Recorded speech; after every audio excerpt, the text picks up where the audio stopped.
Hi everybody and welcome back to Lost Genre Reddit Stories.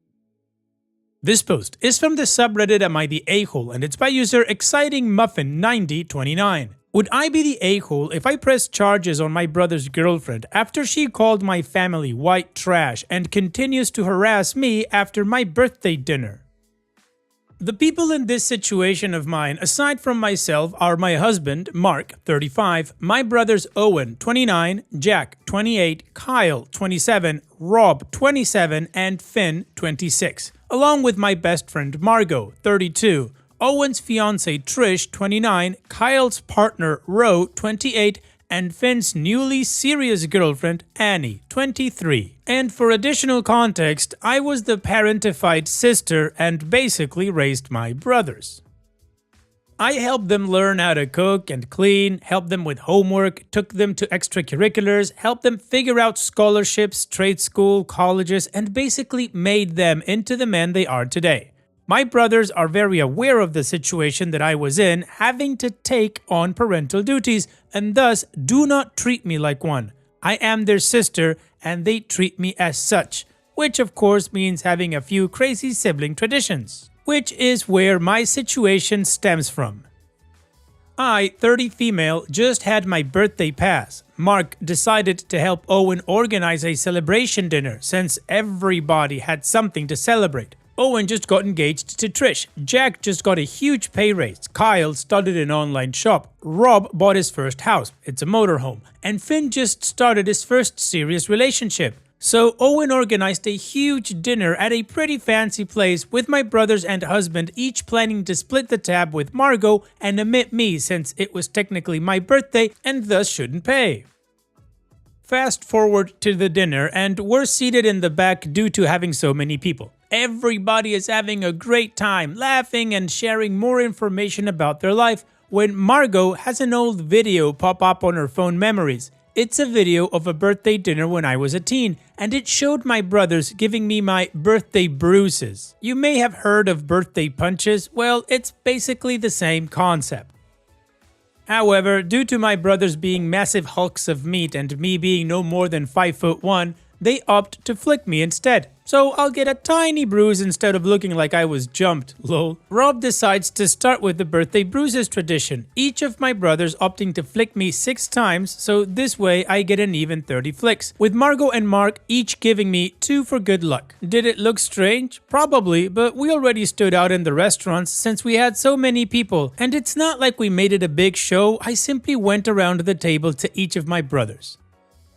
Trish and Ro were laughing, well aware of the familial situation and that it was all in good fun, but I did notice Annie didn't really seem to be comfortable. So when we went to the bathroom, I decided to check on her. Old habits die hard. I didn't approach her until she was washing her hands and asked her if everything was okay. She simply sneered and said we were embarrassing and low class. I told her that I didn't understand the attitude, that tonight was meant to be happy and we were just being ourselves. To be completely honest, my words were along the lines of, this is who we are, we're siblings, we hit each other, it's not that deep.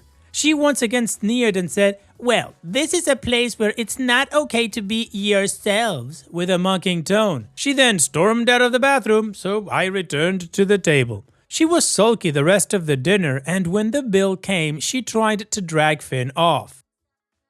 This started a little quarrel with my other brothers, who all agreed beforehand to split the bill. Annie stepped in and said I could pay for them since white trash makes stew. This started a fight with Margot, who threw wine on her and said, you want white trash? You got it. I tried to take control, but Annie was already trying to get on Margot. Ro and Trish took her outside, and the rest of us settled the bill and apologized for the disturbance to staff.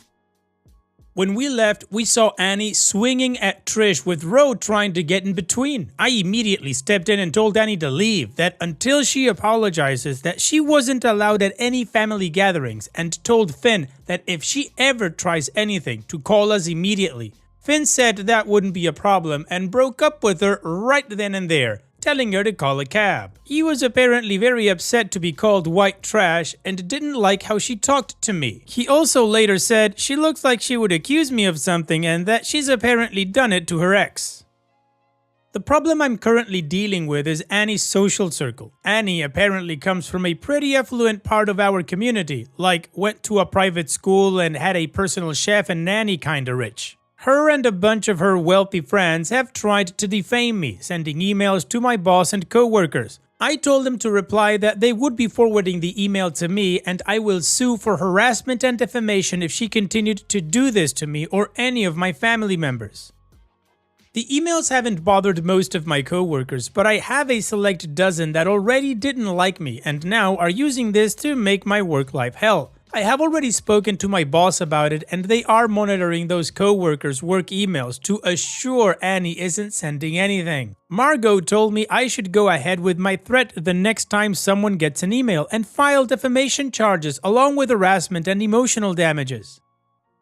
The thing is, Annie is 23, she's barely out of school and this will wreck her life. I know she's trying to wreck mine, but I can't help but feel like taking her to court is excessive. Am I being too nice? Would I be the a-hole if I follow through and press charges?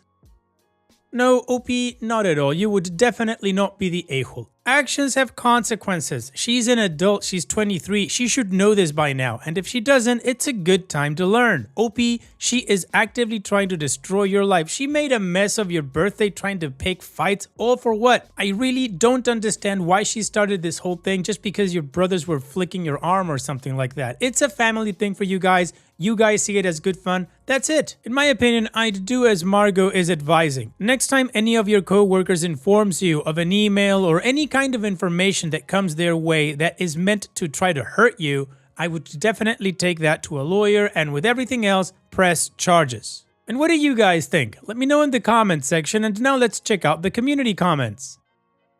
Nooting Important says, you will not be the a-hole for pressing charges. She's likely grown up getting away with everything and learned that she can blindly harass people she doesn't like with zero consequences.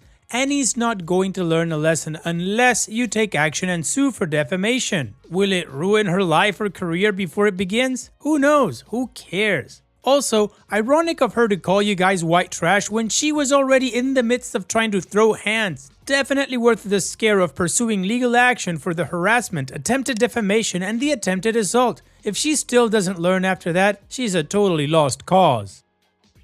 Nosy Nelly 1357 says, not the a-hole, but a-hole Annie needs to be knocked down a peg or two. She'll continue to be a crappy person if she never has any consequences. She's clearly been spoiled her entire life, and that's not how the real world works. Sounds like a good time for a lesson in life.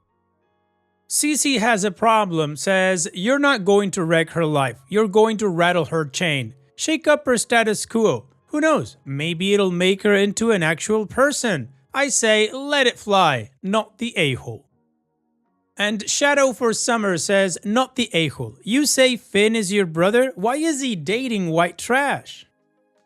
And Opie responds, I think it's because she's never really been around the family. Finn has his own business and makes pretty good money for his age. He actually helped Kyle set up his shop and offered to co-sign Rob's loan for the motorhome. Rob was too stubborn to take it though. Not many people would guess he's from a humble beginning since he already paid off his condo and owns his cars. So all other people see, including Annie, are his money-lined pockets instead of the boy who could barely pass algebra. Well, the community agrees that OP is not the a-hole and that she should go for it. So let's move on to the update, but before that, a quick warning. In the update, OP does talk about a miscarriage that she had. It's not part of the main story, but it adds context. Now let's move on. Firstly, I want to thank everybody in my prior post. I have a tendency to overthink and it makes decisions like this incredibly hard. A lot has happened the past 10 days, so I'll just give the events in order of happening. 2 days after my post went up, Margot's car got egged. She and 2 of her neighbors caught the perpetrators on camera, and 2 of Annie's flying monkeys, which I am now calling them because someone in the OP called them that and I laughed so hard at the accuracy, were taken into custody. Boy, were these girls rats! They sold out Annie in a heartbeat. I almost pitied the poor girl until I came out of work and found the words, "You deserved your miscarriage," spray painted on my car hood. Information: I suffered a miscarriage at the beginning of the year after one of my students, I work in a behavioral school, kicked me down the stairwell. I had been trying to help another teacher, and there was a security guard also present, but the kid just kicked my shin and nobody caught me in time. I was 6 months along when it happened and suffered it while at work. It was a whole scene with ambulance, admin staff, district staff. Meanwhile, I was just bleeding and crying. I was given personal time off for 2 weeks, and by the time I returned to work, everybody knew. I got plenty of soft looks. Everybody made my food or tried to make me feel better, even the ladies who didn't like me. I was just thankful summer vacation was coming up. I took photos of the vandalism and presented it to my boss since the paint was still wet, which means there should be camera evidence. They told me to sit tight and they would take care of it. After 30 minutes, my boss, one of the co-workers who didn't like me, and 2 security officers came back. Turns out, the co-worker who didn't like me had fed Annie that information and was promptly fired on the spot after being forced to apologize to me.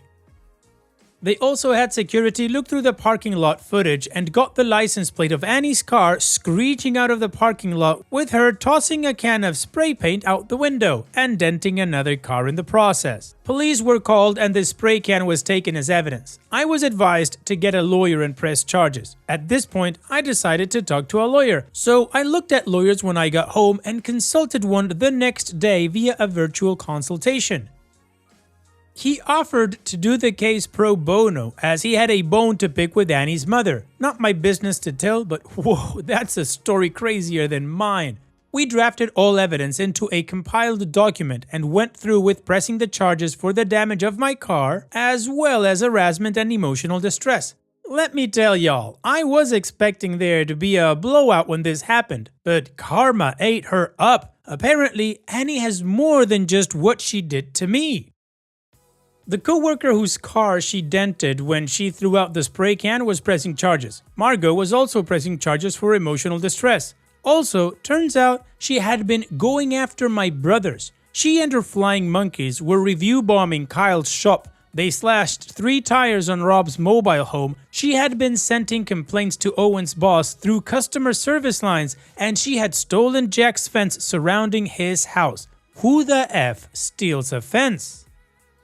Apparently, the amounting charges finally caught Daddy's attention because he had everybody who was pressing charges come to one of his properties to talk it out. He had paid her bail and was keeping her in close proximity to assure she didn't get into any more mischief. Margot said she would be bringing her lawyer and advised everybody else to do the same. So, it was actually pretty funny watching Annie's face as we all pulled up with our lawyers, with the exception of Finn, who was just coming as a character witness and had a file of evidence all on his own.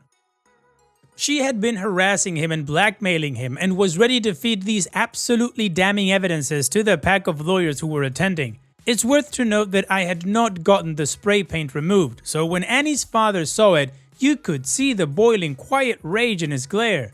Annie's father, who I will dub Hunter, also had his lawyer present. The sit-down lasted 2 days, with all the lawyers going over the different charges and appropriate ways to punish them. My co-worker was simply paid out, with some extra financial compensation and a few coupons from Hunter's businesses. Jack was returned his fence and Hunter paid to have it reinstalled, repainted, and for a 10-year warranty. Jack still stayed as emotional support since Mark was away on business. All the false reviews were removed from Kyle's shop and Hunter paid for any lost revenue. That talk was done between Hunter and Kyle in private, so I don't know how much he was paid. Hunter also contacted Owen's boss, who he apparently went to school with, and set the record straight. Hunter also decided to pay for Trish and Owen's honeymoon as excess compensation. That just left Margot, Rob, and I. The lawyers, us 3 and Hunter, agreed to culminate the charges into one case, and Hunter was able to wrangle the district attorney to come and try to strike a plea deal. I can't say much about that since the case is still ongoing, but just know Annie will be paying for her crimes.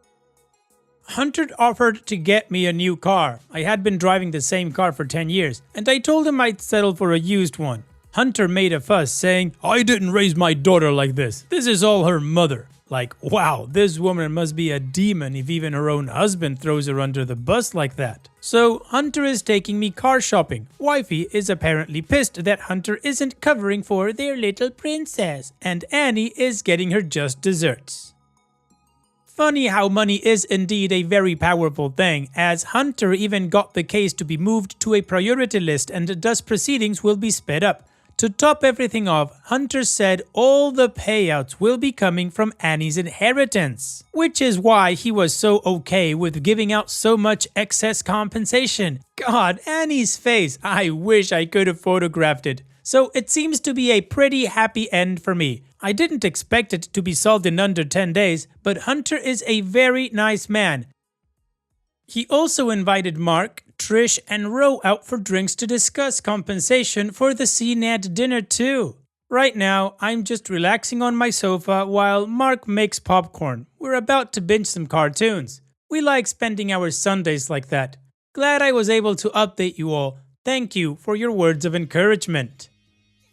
Opie's edit. I see a lot of people misinterpreting how the charges are being processed, and this is mostly in part to my poor way of wording, so allow me to clarify. Annie has a record, but Hunter always bailed her out. The cops advised me to lawyer up and press charges because Annie has a history of doing things like this and getting away with it. The process is still long and the cops did collect evidence. It was due to Annie's familial name that makes things a lot quicker. Hunter is a tycoon of sorts, with many of his affiliations paying for Annie's lifestyle. He has a lot of fingers in a lot of pies, and thus holds a lot of power in our town. The sit-down was to minimize Annie's criminal charges to see what would be worth going to court for or not. This is why Owen, my co-worker Kyle, and Jack got paid out. However, the charges from Rob, Margot, and I are still being processed. The DA was called after the sit-down. It is not uncommon for lawyers to sit with a perpetrator to find common ground. We all had to sign the documents of the sit-down stating what it is we had done and what was accomplished. From there, I don't have any idea as I haven't heard anything from my lawyer about court dates. It will still take months for charges to go through and for us to go to court, even on the priority list. Well, it'll be good for you for following through. It seems like Annie will be facing the consequences of her actions, and you claim it to be a happy ending. So on that note, here's wishing you the best in the future, OP. Thanks so much for sharing and take care. And now, let's finish this video with a mood booster post. This post is from the subreddit Malicious Compliance and it's by user Plogan56. Wanna keep our security deposits? Well, just keep your laptops. Okay, for context, my cousin goes to this private school that gives out these laptops at the beginning of the school year. These laptops hold the vast majority of their schoolwork and as such have custom software to limit their usage to said schoolwork. Because of all these factors, everyone who received one was instructed to pay a $200 security deposit that would not be refunded if they damaged or lost theirs. On to the story. When the end of their school year came closer and people started returning their laptops, the school started blaming BS damages on the laptops and kept the deposits. Obviously, this didn't sit well with a lot of the students and parents who knew good and well there was no damage to speak of, and so they began to claim they simply lost them and let the school keep the deposits since they weren't getting it back in the first place. As more and more students did this, my cousin included, the school went full dictator mode and claimed to prevent students from graduating if they did not return their laptops, which again went against the signed agreement and contract. And oh boy, did that set off the powder keg. Several parents got their lawyers and filed a case against the school for breach of contract, and even the media got involved in covering the corrupt school's policy. Students refused to attend the class for the final weeks. Parents were protesting in front of the school lawn. Even some faculty and staff quit. It was a whole thing. In the end, my cousin told me it ended up settled out of court because they couldn't take the bad PR anymore, and part of it was the return of the deposit for the laptop's return. However, she wasn't given hers back and asked me to jailbreak the software, so it worked like a normal one, and I did. Mostly just had to save her personal data and then wipe the software from it. I know some of you will comment, it's just $200, they didn't need lawyers if they were already paying for private school anyway. And to you I'd say, would you be okay being blatantly cheated out of extra money when you're already paying for a service? Because seriously, what did they expect to happen? That's several thousands of dollars spread out among several students. I don't know the exact number, maybe 300. Of course, they wouldn't just sit back and let you cheat them. Well, OP, they wanted to find a way to keep that money. They just didn't account for selling computers at $200. Thanks for sharing. And that's it for today's video. Thank you so much for taking the time to watch it. Now, if you've gotten to this point in the video, I assume that you like these stories that I'm reading out, so here are a couple more that you might enjoy. And if you don't have any time to watch another story right now, save it for later, and also, don't forget to hit that subscribe button.